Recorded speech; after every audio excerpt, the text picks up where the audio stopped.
Blizzard nous a annoncé hier soir d'énormes changements concernant Diablo 4 et la prochaine extension à venir, donc dans quelques jours, Vessel of Hatred, qui promet donc d'être assez différent de la saison 5 qu'on vient de parcourir, qui avec la saison 4 d'ailleurs c'est plutôt pas trop mal passé. Il va falloir évidemment après tester tout ça, mais aujourd'hui je vais vous donner les grandes lignes du live stream qu'on a pu avoir hier soir, mais aussi les petites lignes, hein. Vous allez voir il y a quand même beaucoup de choses. Bref, vous êtes encore plus de 70% à regarder régulièrement mes vidéos sans être abonné, donc pour soutenir la chaîne et ne pas manquer la suite, ainsi que tous les builds à venir évidemment de la saison 6. N'oubliez pas d'exploser ce bouton rouge, d'activer la cloche. Sur ce, c'est parti.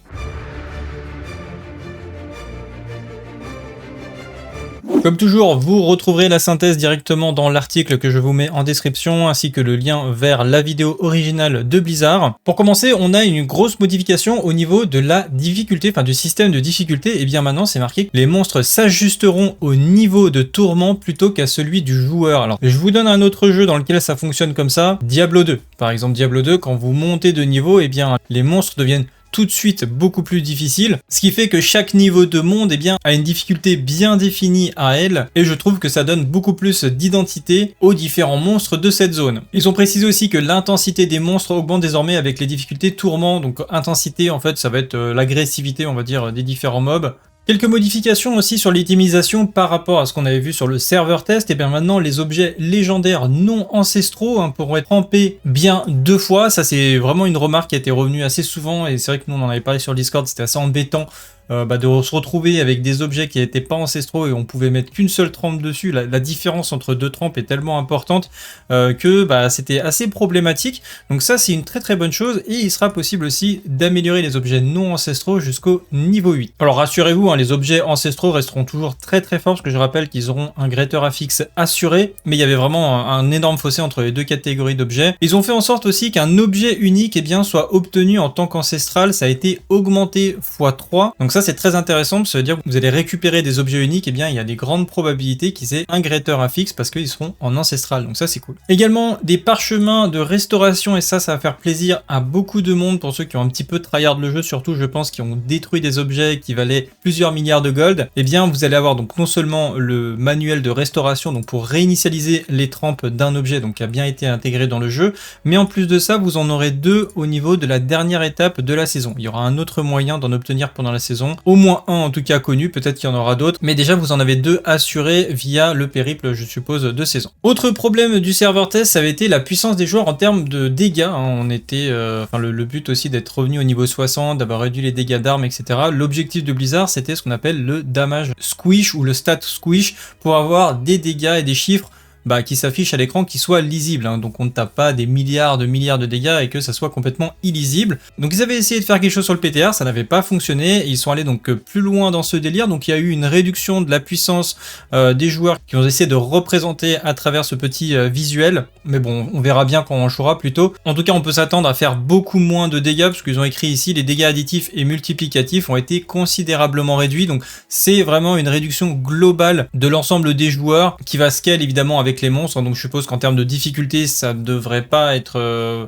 changer grand chose vu que tout est proportionnel, mais on peut s'attendre à avoir des chiffres beaucoup moins importants, et ça pour ma part je trouve ça très positif. Également ils sont revenus sur leur buff de statistiques principales qui était vraiment très très puissante sur le serveur test, et ils sont revenus au niveau de puissance à peu près que on avait sur la saison 5. Ils ont également réalisé des modifications sur le parangon, ils ont ajouté plus de nœuds rares, les nœuds rares et magiques ont été améliorés pour offrir donc des meilleures options, les bonus de dégâts et réduction de dégâts ont aussi été augmentés dans les nœuds rares, et certains ont été complètement changés, comme par exemple soins de potions qui est vrai n'était pas très utile, et bien devenu des soins reçus qui est évidemment plus intéressant. Et ils ont doublé tous les bonus additifs sur les nœuds rares et magiques. On a enfin des nouvelles aussi au niveau des hordes infernales, donc le contenu phare qu'on avait sur la saison 5, donc ça existera toujours sur cette version là. Est-ce que ça sera farmable comme c'était le cas actuellement? Je suis pas sûr, mais ça restera bien une méthode de target farming, souvenez-vous, dans cette activité il y avait des objets uniques très recherchés pour faire les builds, et d'ailleurs certains se sont plaints qu'on avait du mal à les target farmer, donc du coup maintenant ils vont vraiment looter beaucoup plus facilement les objets qui sont liés à ce type de contenu, donc il sera plus possible de les fabriquer, en tout cas ces clés d'accès, donc il faudra les dropper à travers différentes activités, à voir si elles sont échangeables, peut-être que ça aura une certaine valeur sur le marché. Il précise aussi que le boss du conseil lâche toujours des objets uniques des hordes infernales, donc ça c'est plutôt cool, et au niveau des coffres de la horde infernale on a toujours le coffre d'or, donc rien que ça déjà c'est très intéressant.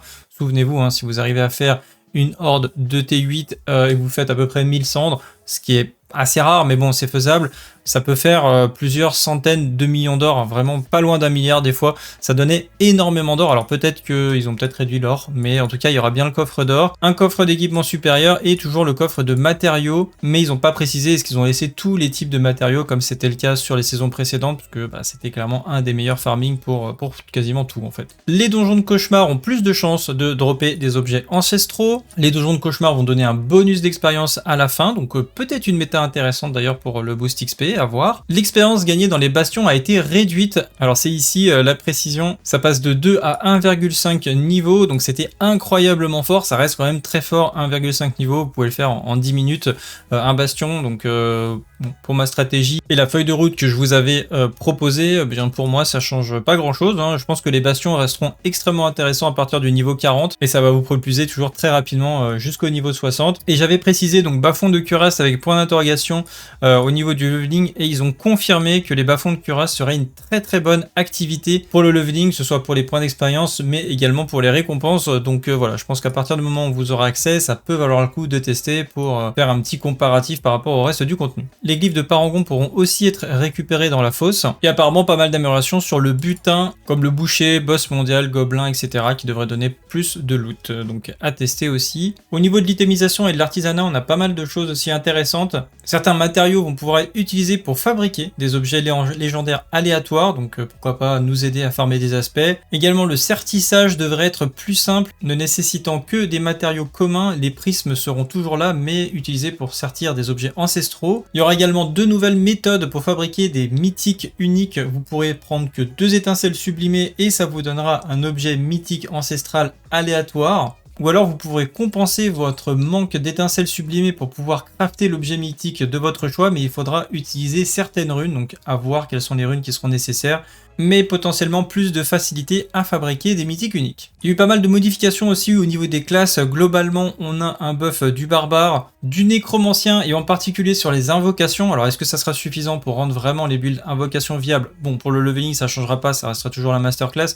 Mais pour la fin de jeu, à voir si le nécro revient vraiment dans la méta. En tout cas, il y a eu pas mal de buffs à ce niveau-là. Pareil, pas mal de buffs sur le voleur, sauf Victimize qui a malheureusement subi un énorme nerf, donc les builds vraiment centrés autour du passif Victimize devraient être beaucoup moins puissants sur cette saison. Pour le sorcier, il y a eu un changement apparemment sur l'Oculus, hein, donc un objet un peu culte, en tout cas de nom pour Diablo 2, mais sur Diablo 4 qui était pas vraiment utilisé parce que ça faisait en sorte que votre esquive vous donne une téléportation complètement aléatoire, ce qui était très nul en vérité. Et bien maintenant cet affixe va faire que les dégâts liés à la téléportation vont être tout simplement doublés, donc ça va rendre l'objet beaucoup plus attractif je pense. Autre buff très intéressant aussi sur l'incinération qui va être remplacé, donc c'est l'affixe qui gérait la taille de l'incinération, donc qui permettait d'augmenter la taille de l'incinération, donc je pense que c'est une trempe, et bien ça va faire maintenant qu'on a une chance qu'Incinerate inflige des dégâts doublés. Également au niveau des retours PTR par rapport aux runes, on le savait et j'en avais parlé dans mes dernières vidéos, ça tournait principalement autour de 2 runes qu'ils ont bien identifiées, évidemment, donc Homme et Yom, qui faisaient, Homme c'était le Warcry, qui apportait un nouveau coefficient multiplicateur du barbare et donnait Berserking, donc c'était juste incroyable. Et Yom qui donnait la pétrification du druide qui était un sort ultime qui donnait des coefficients multiplicateurs sur des dégâts critiques, etc. C'était vraiment incroyablement fort.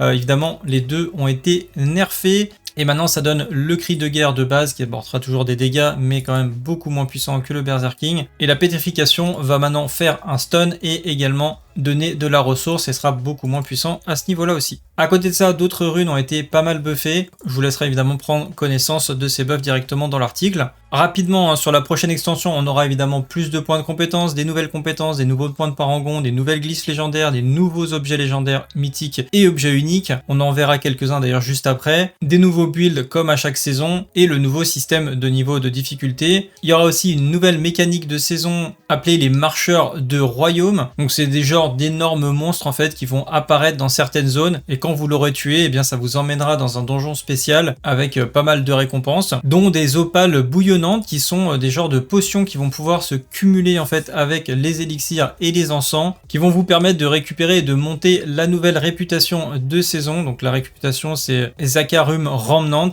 et en plus de vous donner 15% de bonus d'expérience. Donc ça va être assez important de voir si on peut rapidement débloquer via les quêtes de saison ces événements là pour récupérer récupérer ces élixirs et pour vous donner un avantage pour commencer à monter votre réputation de saison bien sûr, mais aussi un bonus d'expérience. Comme je le disais, ça permettra de montrer la nouvelle réputation de saison, donc il y a un PNJ qui vous permettra de récupérer pas mal de bonus et d'objets grâce à cette réputation, c'est ça qui vous permet aussi d'avoir une des étincelles sublimées. Je l'avais mis sur ma feuille de route, pour rappel, vous avez la répute de saison que initialement sur la saison 4 c'était principalement à travers la Helltide, puis sur votre premier boss d'invocation et également sur Uberly, donc ça a priori ça ne devrait pas changer. Si vous montez au niveau maximum votre nouvelle réputation sur la saison 6, vous devrez récupérer une étincelle sublimée et la remonter autant que vous voulez de fois avec vos rerolls. Donc ça veut dire que vous pouvez farmer les étincelles sublimées en montant plusieurs personnages et en montant cette nouvelle réputation de saison. Le Spiritborn a aussi pas mal de changements, donc on a eu des changements sur certains passifs, mais un des plus gros changements c'est sur le Jaguar. Je pense que pas mal de gens vont être déçus parce qu'ils avaient les yeux qui brillaient quand ils voyaient ce passif là, c'était simple, avant ça faisait que toutes les 4 attaques, et bien la 4e attaque faisait que vous alliez accumuler les dégâts des 4 attaques précédentes et faire une grosse attaque,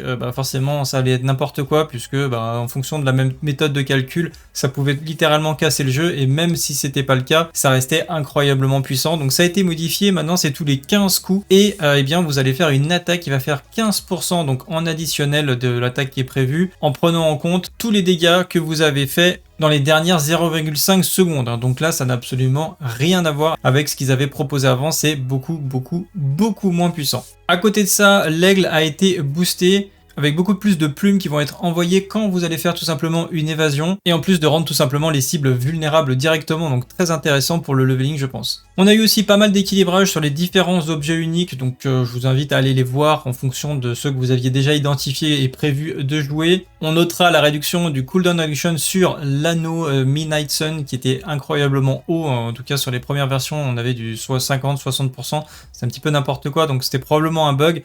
Là on le voit à 8% sur un objet ancestral. Le bâton de Kepele aussi a été modifié, maintenant ça donne plus 5 à la vélocité, alors qu'avant ça donnait énormément de points en fait à vos compétences principales. Mais comme vous convertissiez en fait vos compétences basiques en compétences principales, du coup ça donnait énormément de points partout, donc c'était vraiment abusé, donc ça a été changé. Mais la mécanique qui transforme vos compétences principales en compétences basiques est toujours bien présente. Tout ça devrait d'ailleurs pas mal impacter évidemment le build revanche qu'on avait posté il y a quelques jours. Et si vous avez vu la vidéo, vous le savez, c'était vraiment n'importe quoi, donc c'est complètement normal en fait ces changements pour moi, mais je pense que le build restera quand même extrêmement puissant parce qu'il y a beaucoup de choses très intéressantes à l'intérieur. On manquera pas de vous faire une mise à jour d'ici quelques jours, donc une version 2. On a eu plus d'informations aussi sur le donjon Cuirassed Undercity, donc les bas-fonds de Cuirass je crois en français. Donc c'est un donjon qui est chronométré sur plusieurs étages, il est recommandé encore une fois pour le leveling. Ce qui est intéressant c'est que vous avez très peu de temps en fait de base, vous avez toujours une certaine pression et vous allez pouvoir augmenter votre temps en tuant des monstres, donc ça c'est une nouvelle mécanique qu'on n'avait pas encore vu dans le jeu. Vous aurez donc des tributes et des marchés qui sont un petit peu comme des clés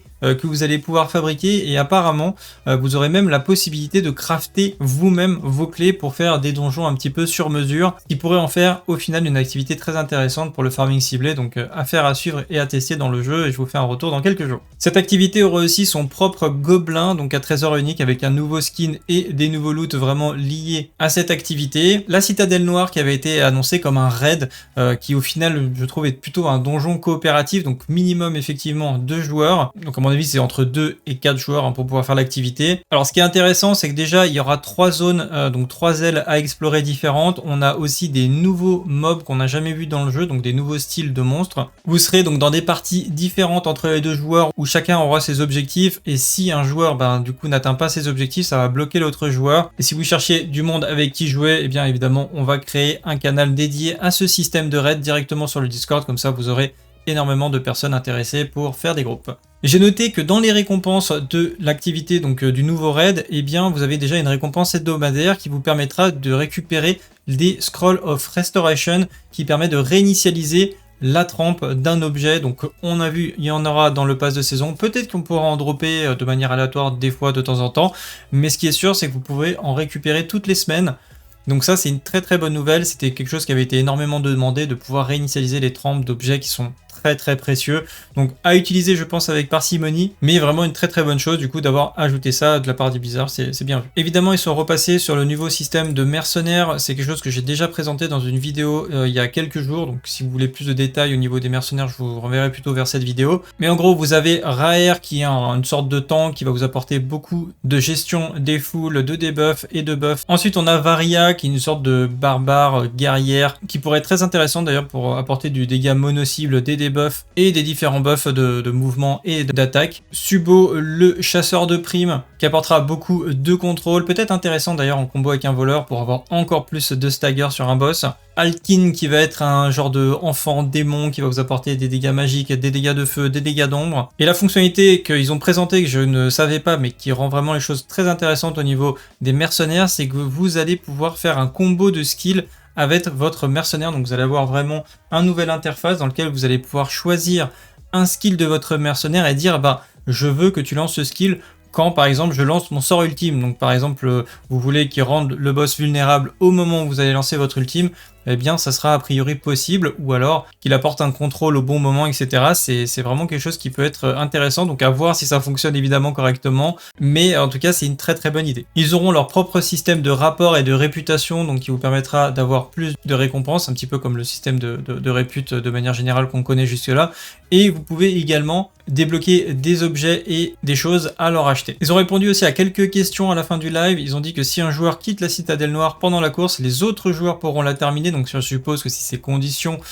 qu'il y ait au moins encore 2 joueurs dans le donjon, parce que sinon ça n'a pas trop de sens. A priori, même si vous ne possédez pas l'extension, vous pourrez quand même jouer avec d'autres joueurs qui, eux, ont l'extension. Après, peut-être que vous ne pourrez pas rentrer dans toutes les activités du jeu. Le Gauntlet ou l'épreuve en français, qui avait été une activité rajoutée au niveau de la saison 3, eh bien, sera tout simplement retiré du jeu, ce qui est pas plus mal puisque ne servait pas à grand chose et il faut vraiment qu'ils la retravaillent. Également, ils ont reconfirmé que tous les joueurs pourront passer la campagne de base de Diablo 4. Donc, si vous voulez vous lancer et attaquer directement avec vos collègues sans passer par la case campagne, eh bien, ça sera possible. Bref, vous l'avez compris, tout ce qui reste maintenant, eh bien, c'est de mettre la main sur l'extension et de nous faire notre propre avis. En tout cas, ça promet énormément de changements et de modifications et plein de nouvelles activités, donc j'ai hâte de tester tout ça. Je serai en live sur Twitch pour couvrir la sortie de Diablo 4, donc n'hésitez pas de me rendre visite, vous avez le lien de mon live en description. Si vous avez des questions sur les différentes classes, bah n'hésitez pas, on a un Discord très accueillant dans lequel vous pourrez partager vos builds et répondre à vos questions, ou si vous avez des soucis dans le jeu, bah vous pouvez nous les poser aussi. Je rappelle que je vous fais gagner la version Ultimate de Diablo 4, donc ça tombe le 7 octobre. Si vous voulez participer, vous avez le lien directement sur le Discord, il est ici, vous cliquez, vous vous inscrivez et vous recevrez une notification si jamais vous gagnez. Et je vous ferai aussi gagner une autre version directement en direct de Twitch. Si mes vidéos vous plaisent, eh bien n'hésitez pas à liker, partager, abonnez-vous ou donnez-moi votre avis en commentaire.